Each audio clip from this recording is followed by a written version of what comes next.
ऐतिहासिक, शैक्षणिक, साहित्य व संस्कृतीची जोड म्हणजे smart Punekar news.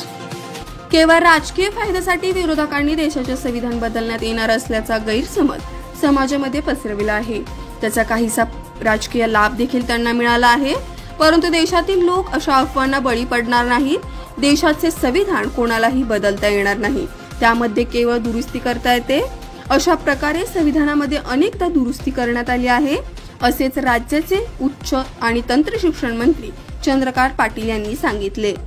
Jadhavar group of institute तर्फे आयोजित 8व्या युवा संसदेचे उद्घाटन नरे येथील संस्थेच्या सभागृहात झाले.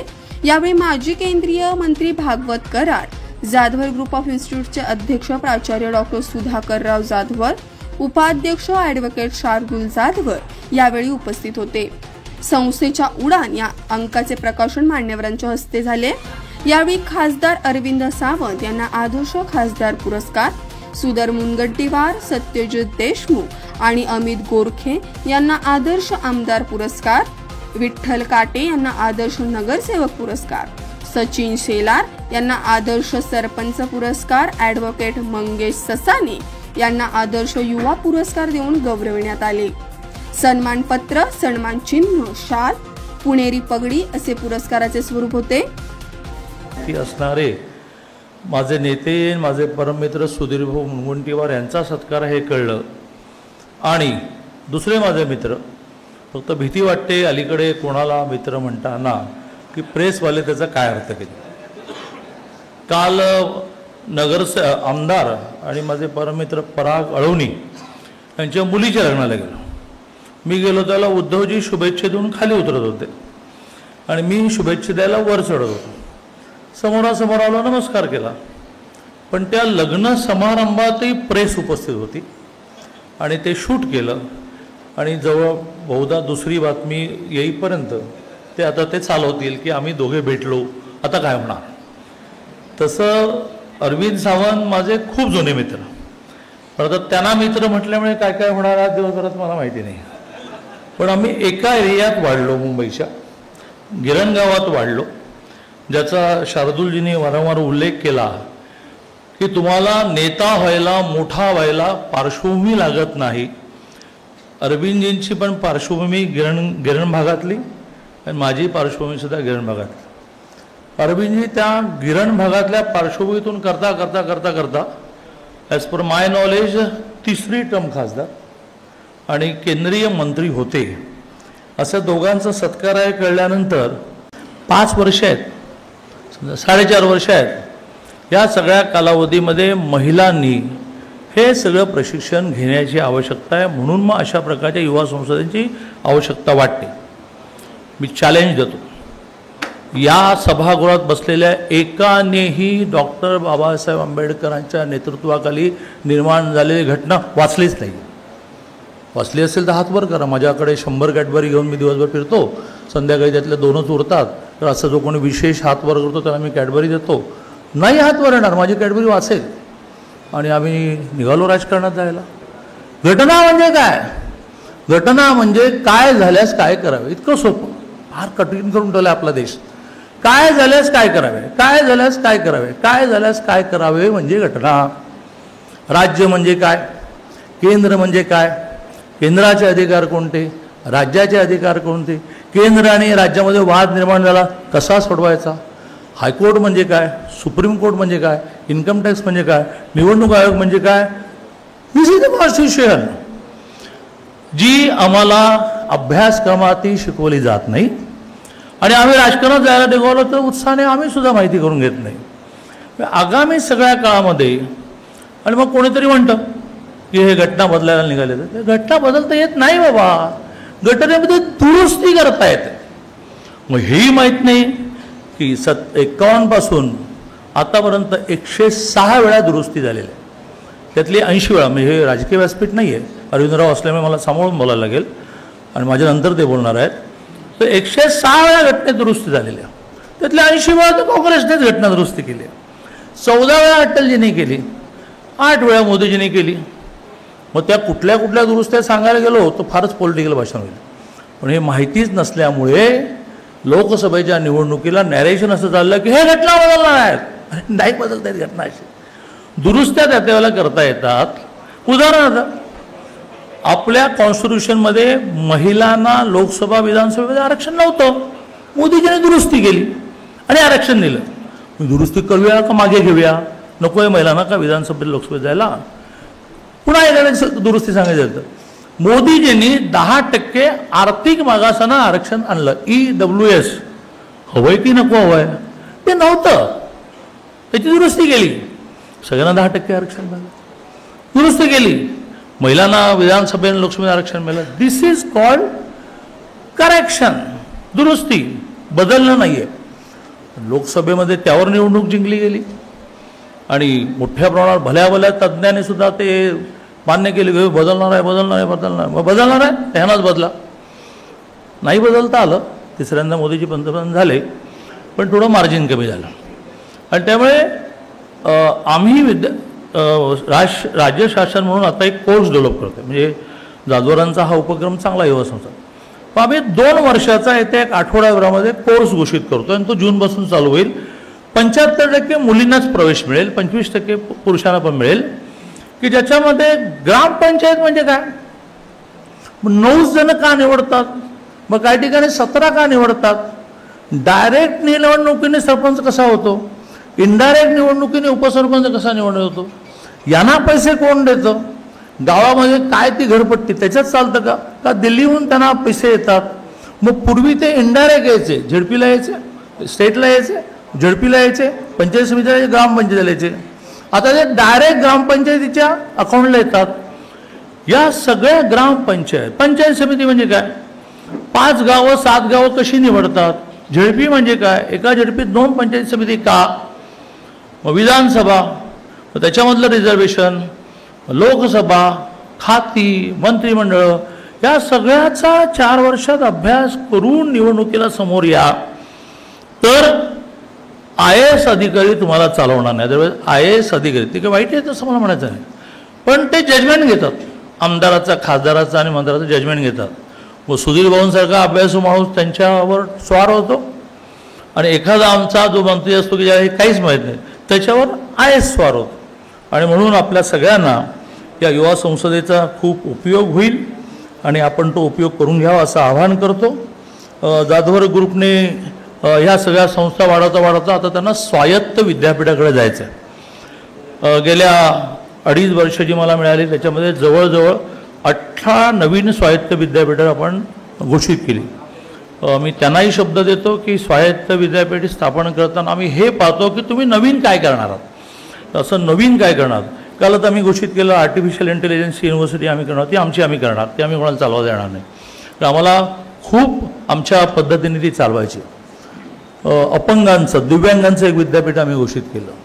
त्याच्यानंतर आदिवासींचं, ट्रायबल्सचं आम्ही एक विद्यापीठ घोषित केलं. पण तुमच्या सगळ्या कोर्सेसना घेऊन तुम्हाला एक विद्यापीठ करता येतं. अशी आत्तापर्यंत 30 विद्यापीठं झाली. 2.5 वर्षामध्ये 18 नवीन विद्यापीठांना आपण मान्यता दिली. खूप बारकाईने आपण अभ्यास करतो आणि त्यामुळे तुम्ही एक एजन्सी अपॉइंट करून सगळे कागदपत्र पूर्ण करा आणि तुम्हाला ही जाधवर ग्रुपचं स्वायत्त विद्यापीठ देण्याचा आम्ही निर्णय करू अशी घोषणा करतो. राजकारण कोणत्या थराला गेलं, तू सोशल मीडियाचा उल्लेख केलास, ते कुठल्या थराला गेलं ते जाऊन पहा. कोण यांना पोचतोय हे सांगायची गरज नाही मला, ते तुम्हाला माहिती आहे कोण पोचतंय. ती व्हॉट्सअप इन्स्टिट्यूट किंवा व्हॉट्सअप युनिव्हर्सिटी ही जी काही सुरू झालेली आहे त्यांच्या मागचे पोषक कोण आहेत. आणि मग संविधानाचा अमृत महोत्सव, देशाचा अमृत महोत्सव, हा सगळा अमृत महोत्सव करताना अमृत आलं पाहिजे होतं. अमृत येण्याऐवजी विषाचे फवारे येत आहेत बाहेर. आपण देश कुठं चाललंय बघा. आम्ही यांना राजकारणात तुम्ही आलं पाहिजे ते येऊन काय करायचं ते पण सांगा, कसे येणार ते सांगा. त्यांनी सांगितलं यांच्याविरुद्ध लढू शकत नाहीस तू, आणि म्हणून मग कसे त्यांनी उभे केले. आत्ता म्हणून मी मला बाबासाहेबांचा विचार सांगताना ते संविधान कुठं आहे. तुम्ही जातीपातीचा उल्लेख केलात, आज प्रचंड वेदना होतात. प्रचंड म्हणजे प्रचंड वेदना होतात. हे शब्द नाहीत बरं, हे बुडबुडे नाहीत. कारण आम्ही शिवसैनिक म्हणजे जन्मलो आणि जगलो ना, त्या वंदनीय शिवसेना प्रमुखांचा विचार नव्या पिढीला माहिती आहे की नाही माहिती नाही.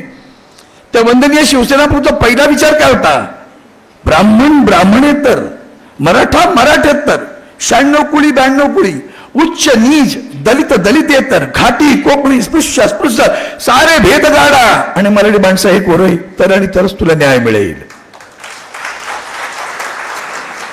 मिळतोय का? मराठी माणूस एक होतोय का?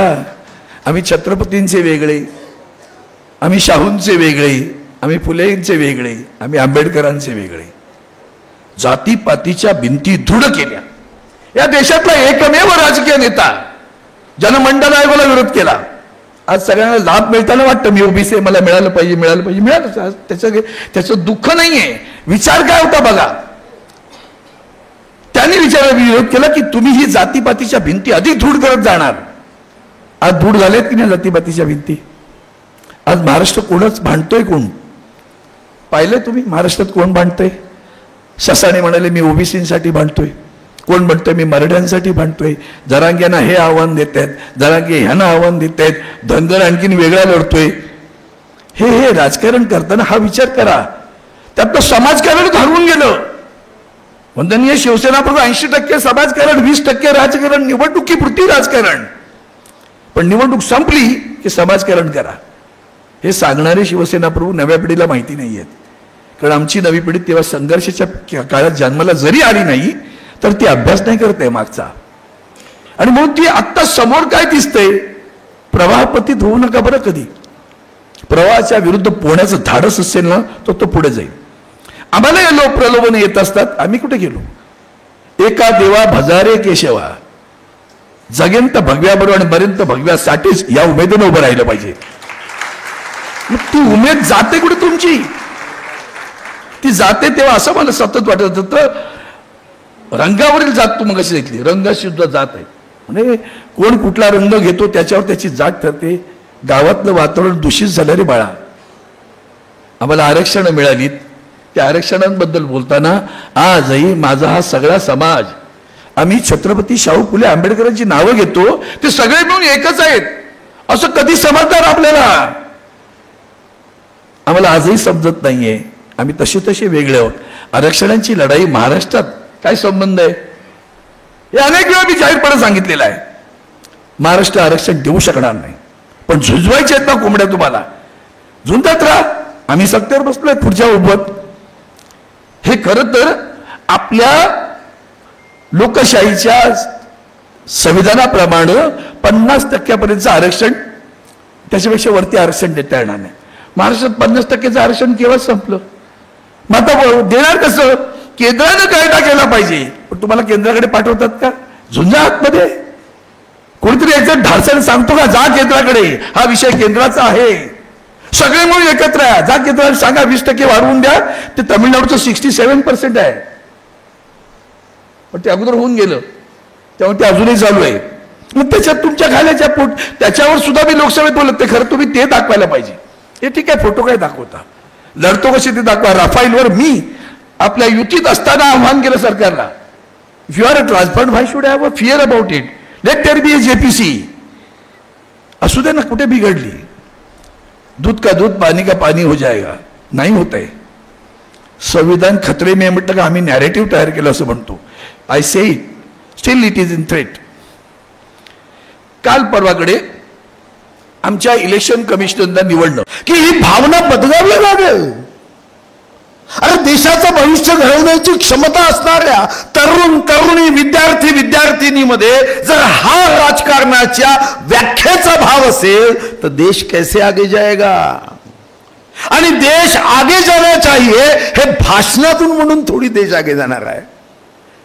तुम्हालाही जेव्हा वाटेल ना देश बदलना चाहिए, देश आगे जाना चाहिए, तो देश को आगे बढ़ाने वाले को मत ढूंढो, देश को बदलने वाले को मत ढूंढो. एक बार अपने आप को आईने में देख लो. देश बदलने वाला, देश को आगे ले जाने वाला आपको आईने में दिख जाएगा.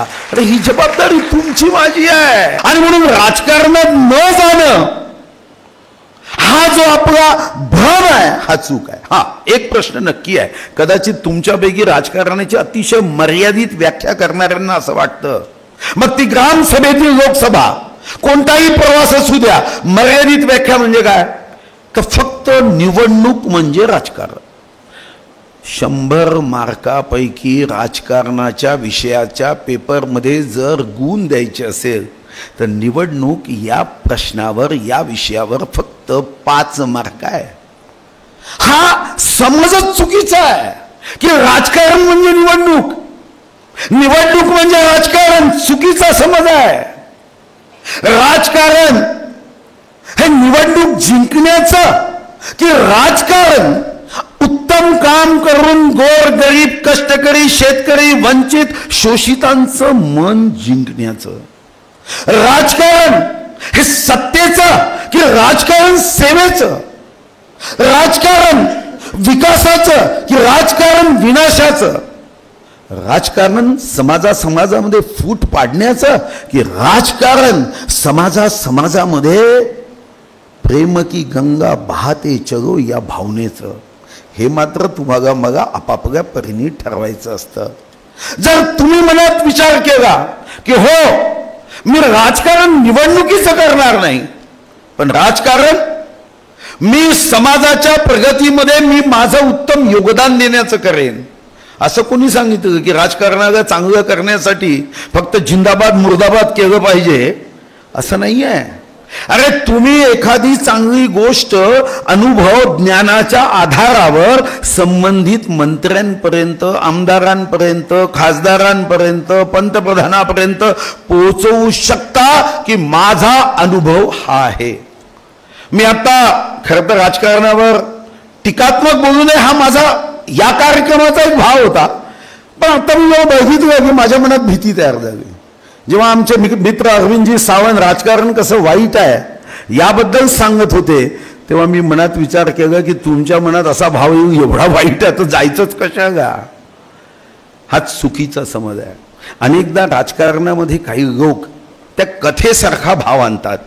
एक प्रवचनकार प्रवचन करत होता आणि प्रवचन करताना म्हणाला की आपला मोह हा शेवटी मोह हा मर्यादित असावा, म्हणून प्रवचन करताना त्यांनी सांगितलं अरे कशाला तुम्ही स्वार्थाने प्रत्येक गोष्ट माझी माझी माझी करता? अरे माझं काहीच नाही आहे, तुझं काय, माझं काय, माझं काय, तुझं काय, सारं ईश्वराचं आहे. हा माईक काय, हा टेबल काय, हे फूल काय, हे सारं ईश्वराचं आहे. तुझं काय, माझं काय, माझं काय, तुझं काय, सारं ईश्वराचं आहे, मोह करू नका. पण असाच एक राजकीय नेता होता. तो प्रवचन झाल्यावर बाहेर गेला आणि बाहेर गेल्यावर दुसऱ्याची एक नवीन कोरी चप्पल त्यांनी घातली आणि घातल्यावर ज्याची चप्पल होती तो त्याच्यापाशी गेला, म्हणाला माझी चप्पल का घालतो? मला प्रवचनकार नाही म्हणाला. तुझं काय, माझं काय, माझं काय, तुझं काय, तुझी चप्पल काय, माझी चप्पल काय, माझी चप्पल काय, तुझी चप्पल काय, सारी ईश्वराची आहे. हा म्हणाला मगच तत्वज्ञान सांगतो का? एक जोराने त्याच्या थोबाडात मारली. म्हणाला का मारतो? तुझं थोबाड काय, माझं थोबाड काय, सर्व ईश्वराचं आहे. राजकारणामध्ये राजकारणाच्या विरुद्ध भाषण देऊन आम्ही चांगल्या सज्जन शक्तीला थांबवू शकत नाही. आणि आज मी डॉक्टर सुधाकरराव जाधवर व शार्दूल जाधवर यांना धन्यवाद यासाठी देईल की तुम्ही आमचा सत्कार केला, स्नेह व्यक्त केला. तुमचा माझा काहीही दूरपर्यंत संबंध नाही. नक्की व्हाल असं मी तुम्हाला या प्रसंगी सांगू इच्छितो. आपला भारत देश हा लोकशाहीचा देश आहे. जगातील सर्वात मोठी लोकशाही भारत देशामध्ये आहे आणि ही लोकशाही अत्यंत जर चांगल्या तऱ्हेने चालली असेल तर त्याला एकमेव जर कारण असेल तर आपलं संविधान आहे. आपलं संविधान लिहित असताना त्याला 2 वर्ष 11 महिने 18 दिवस लागले. कॉन्स्टिट्यूशन असेंब्ली नावाची 239 लोकांची एक मीटिंग घेण्यात आली. 239 लोक निवडले, त्यातून हे संविधान बनलं. नंतर ड्राफ्ट कमिटी बनली. ड्राफ्ट कमिटी बनल्यानंतर त्यात 7 लोक होते, त्याचे अध्यक्ष भारतरत्न डॉक्टर बाबासाहेब आंबेडकर होते. म्हणजे एकंदरीत हे संविधान एवढं चांगलं आहे की सर्व देशाच्या संविधानाचा अभ्यास करून सर्वसामान्याला, गरीब असेल श्रीमंत असेल, शेतकरी असेल उद्योजक असेल, श्रीमंत असेल किंवा गरीब, सर्वांना समान हक्क देण्याचा प्रयत्न या संविधानात केला आहे. तुम्ही संविधानाचा अभ्यास करा. त्या संविधानामध्ये बऱ्याच देशाचे संविधान कुठले 5 वर्ष टिकले, कुठले 10 वर्ष टिकले, पण आपलं संविधान हे अजरामर राहणार आहे. जोपर्यंत चंद्र सूर्य असेल, जोपर्यंत भारत देशाचं संविधान हे चांगलं संविधान आहे आणि हे चांगलं संविधान भारतरत्न डॉक्टर बाबासाहेब आंबेडकर यांच्या नेतृत्वात ड्राफ्ट केलं बनलं असं हे संविधान आहे.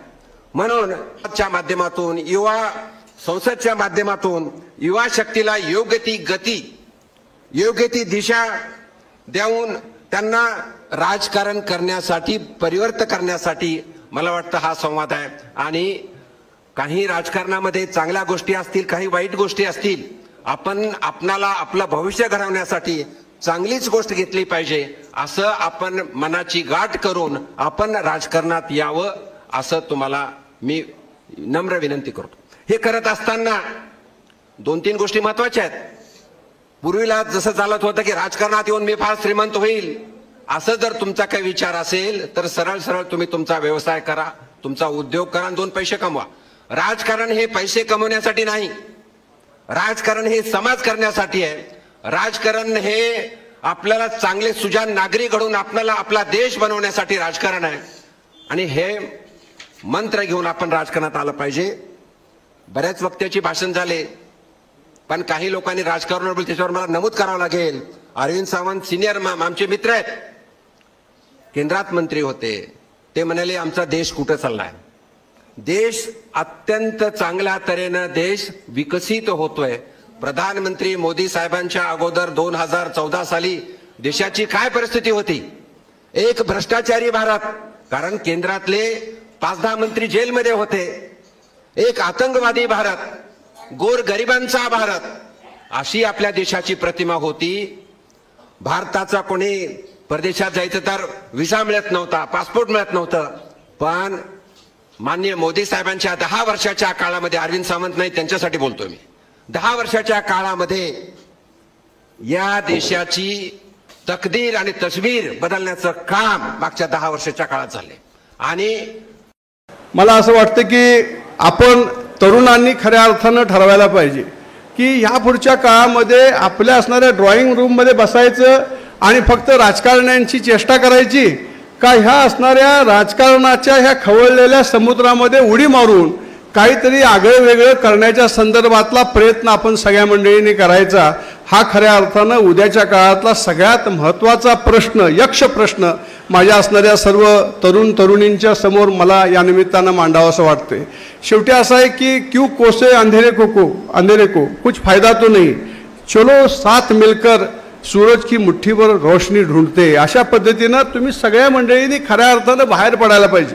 मुलामुलींनी तर खऱ्या अर्थानं असं ठरवायला पाहिजे. आज मी येता येता नारायण मूर्तींचं एक पुस्तक आहे, त्यामध्ये त्यांनी सांगितलं की बाबा माझ्यावरती परिणाम कोणाचा झाला, मॅक्स वेबरचा झाला, महात्मा गांधींचा झाला, वेगवेगळे असणारे त्यावेळचे तत्वचिंतक आहेत त्यांचा झाला, आणि म्हणून मी इन्फोसिस उभा करू शकलो कराड साहेब. पण हे सांगत असताना ते काय म्हणले, तुमच्यामध्ये सकारात्मक ऊर्जा पाहिजे, तुमच्यामध्ये अपार कष्ट करण्याची क्षमता पाहिजे, तुमच्याकडं परिस्थितीशी 2 हात करण्याच्यासाठी लागणारी जी एक दुर्धर इच्छाशक्ती आहे ती इच्छाशक्ती पाहिजे. आणि हे सगळं असेल तर तुम्ही युवक या नात्यानं, युवती या नात्यानं कुठल्याही असणाऱ्या क्षेत्रामध्ये प्रचंड मोठ्या पद्धतीनं यश हे मिळवू शकता.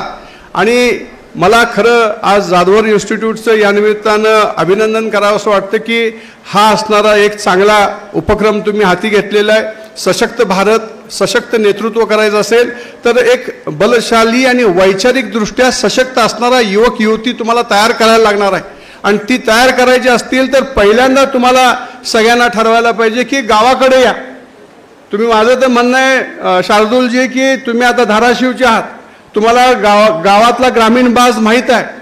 तुम्ही सहज परवा दिवशीच एक खूप चांगल्या पुरस्काराला मला पाहिलेली आहेत. युवा संसदेच्या पूर्ण कारकिर्दीमध्ये 2 इलेक्शन्स त्या ठिकाणी झाले. 2019चं इलेक्शन असेल आणि आत्ताचं 2024चं इलेक्शन असेल. परंतु मला सांगताना आनंद वाटतो, या युवा संसदेमध्ये एक MBA झालेली मुलगी, जी मुलगी आदिवासी समाजामधून येते, नंदुरबार सारख्या ठिकाणी या युवा संसदेच्या कार्यक्रमामधून त्या ठिकाणी प्रेरणा घेऊन ZP सारख्या इलेक्शनला त्याच्यामध्ये उभी राहिली.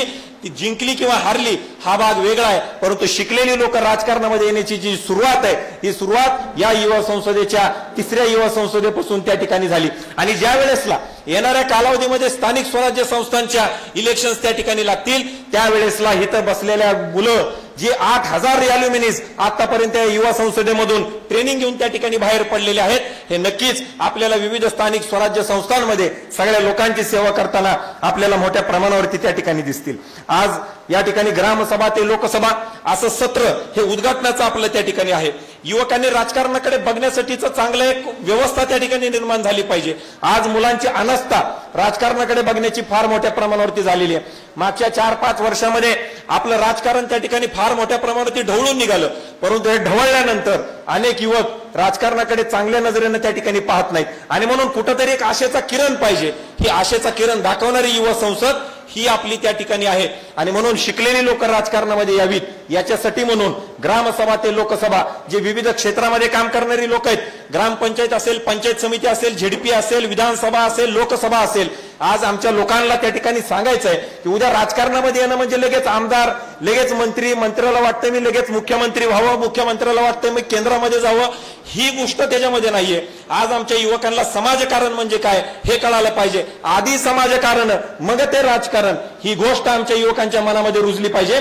म्हणून ग्रामसभा ते लोकसभा, लोकसभेच्या खासदारापेक्षा सुद्धा आज मला हा जो युवा आदर्श युवा पुरस्कार मिळालेला आहे, तर याची पार्श्वभूमी किंवा कशासाठी मला हा पुरस्कार या जाधवर ग्रुपने दिलेला आहे, तर आपण थोडी माझी चित्रफित पाहिली असेल तर खऱ्या अर्थाने एक सामाजिक चळवळीमध्ये मी काम करणारा. आपण म्हणतो भारतामध्ये विविधतेमध्ये एकता आहे, पण याच विविधतेच्या माध्यमातून ही वर्णव्यवस्था झाली आणि त्या वर्णव्यवस्थेमध्ये जे कार्य आहे, जे कर्म आहे, त्याच्यामधून जे जातपात धर्मपंथ तयार झाले आणि तिथं कुठंतरी गेल्या हजारो वर्षापासून जो समाज, जो घटक जातीच्या उतरंडीमध्ये प्रवाहाच्या बाहेर गेला, त्यांना सर्व समान संधी नाही मिळाली आणि घोषित केलं. प्रथमतः मी माझ्या गावच्या वतीने त्यांचं खूप खूप आभार मानतो. हा पुरस्कार मिळण्यासाठी माझ्या गावच्या जवळील एक 10-12 किलोमीटर असणारे आंधळगावचे अमोलजी कुसेकर यांनी माझी शिफारस केली, त्यांचे मी आभार मानतो. तर विद्यमान आमदार आता जरी ते नसले तरी त्यांच्या विरोधात उभा राहून आपला तिथं मी प्रतिनिधी म्हणून लोकांची अपेक्षा म्हणून मी तिथं उभं राहणार आहे, निवडून येऊन दाखवणार आहे. मला फक्त एवढंच सांगायचंय की तुम्ही काम करत असताना समाजसेवा म्हणून काम करा. तुमच्या कामाची दखल घ्यायला लोक आहेत तयार. मी या इन्स्टिट्यूटने मला हा पुरस्कारासाठी खरं तर मी पाहिलं की एका ग्रामीण भागातून आलेला हा युवक आज या पुणे शहरामध्ये मोठ्या जिद्दीने हे साम्राज्य उभं करीत असताना त्यांनी त्यांच्या या 10 वर्षाच्या कालावधीमध्ये जे जे घडले ते आपणा समोर युट्यूबच्या माध्यमातून दाखवलेलं आहे. जाधवराव सरांनी ज्यावेळेस सुरुवातीलाच मला वाटतं 2 रूममध्ये हे इन्स्टिट्यूट चालू केलं होतं, म्हणजे 2 रूमची शाळा चालू केली होती आणि त्याचं रूपांतर आज एका मोठ्या इन्स्टिट्यूटमध्ये होतंय. आणि शार्दूल सरांचं स्वप्न आहे की येणाऱ्या काळात हे एक विद्यापीठ व्हावं. मी उपस्थित व्यासपीठावर असणाऱ्या सर्वांच्या वतीनं त्यांना शुभेच्छा देतो की त्यांचं हे स्वप्न नक्कीच येणाऱ्या काळामध्ये पूर्ण होईल, याच शुभेच्छा देतो. या ठिकाणी जरी आम्हाला पुरस्कार देऊन सन्मानित केलं जातंय आणि आमच्या जीवनाचा जो चित्रपट आहे किंवा आम्ही कसे घडलो हे आमचं मनोगत या ठिकाणी सांगण्यासाठी आम्हाला 2-2 मिनिटाचा कालावधी दिलेला आहे. खरं तर व्यासपीठावरती इतके मोठे मान्यवर असताना आमची डेअरिंग होत नाही बोलायला, कारण मुनगंटीवार सर आहेत, सावंत सर आहेत, यांचं खरं तर आपल्याला मनोगत ऐकायचंय, कारण हे खूप सिनियर नेते आहेत आमचे. त्यामुळे मी अधिक सांगत नाही, परंतु मी ज्या पद्धतीनं 2007 ते 2024 पर्यंत जी पिंपरी चिंचवड शहरातील एक नामवंत गाव राटणी पिंपळे सौदागर या शहरामध्ये एक मॉडेल वार्ड तयार करण्याचं काम आम्ही गेल्या अनेक वर्षापासून केलेलं आहे. आम्हाला सतत मार्गदर्शन करणारे या राज्याचे उपमुख्यमंत्री माननीय अजितदादा पवार यांच्या मार्गदर्शनामुळे खरं तर पिंपरी चिंचवड शहराचा जो विकास झालेला आहे आपण सर्वांना माहिती आहे. आणि तो विकास करत असताना एक मॉडेल वार्ड तयार करण्याचं काम आम्ही गेल्या अनेक वर्षापासून राटणी पिंपळे सौदागर भागामध्ये केलेलं आहे. आपण पाहिलं असेल की आमच्या या भागामध्ये एक लिनियर गार्डन नावाचं गार्डन आहे. जवळजवळ 2.25 किलोमीटरचं हे गार्डन आम्ही आमच्या या भागामध्ये केलेलं आहे. अनेक सुविधा त्या भागामध्ये, मग गार्डन असेल, प्लेग्राऊंड असेल, अशी अनेक फॅसिलिटी या शहरात दिलेली आहे. आणि हे